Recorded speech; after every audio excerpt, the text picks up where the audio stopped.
Hi.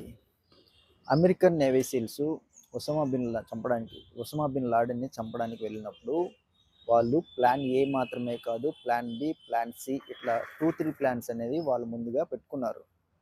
ఎందుకు అనేసంటే వీళ్ళు ఎంత కేపబుల్ అనేది వీళ్ళకి తెలుసు. వీళ్ళ ఎక్విప్‌మెంట్‌కి తెలుసు. వీళ్ళంత మంచి ఎక్విప్‌మెంట్ వీళ్ళ దగ్గర తీసుకెళ్తున్నారు. కానీ అవతల వాళ్ళు కూడా వాళ్ళ గురించి 100% తెలీదు కదా! వీళ్ళకి ఒక ఇన్ఫర్మేషన్ ఉంది. ఒక 80% అంతేగాని 100% లేదు కదా! సో, వాళ్ళు ఎంత వెల్ ట్రైన్డ్ వాళ్ళే plan A, plan B, plan C ఉండేటప్పుడు, మనం ఓన్లీ ప్లాన్ ఏతో ఉంటున్నాం. ఎందుకు అనేసంటే నువ్వు ఒక అమ్మాయితో లవ్‌లో ఉండేటప్పుడు తనే స్వర్గం, తనే ప్రపంచం అనేటట్టు ఉండిపోతున్నావు.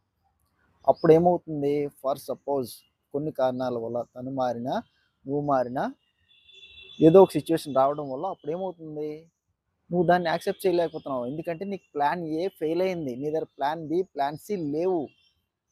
అందుకనే నేను అబ్బాయిలకి చెప్పేదేంటంటే, ఎస్పెషల్లీ అబ్బాయిలకి.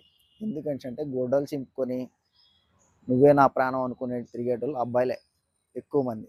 కాబట్టి మనకెప్పుడు కూడా ప్లాన్ ఏ మాత్రమే కాదు, ప్లాన్ బి, ప్లాన్ సి కూడా ఉండాలి. అప్పుడు మాత్రమే నువ్వు ఎక్కువ ఎఫెక్ట్ కావు.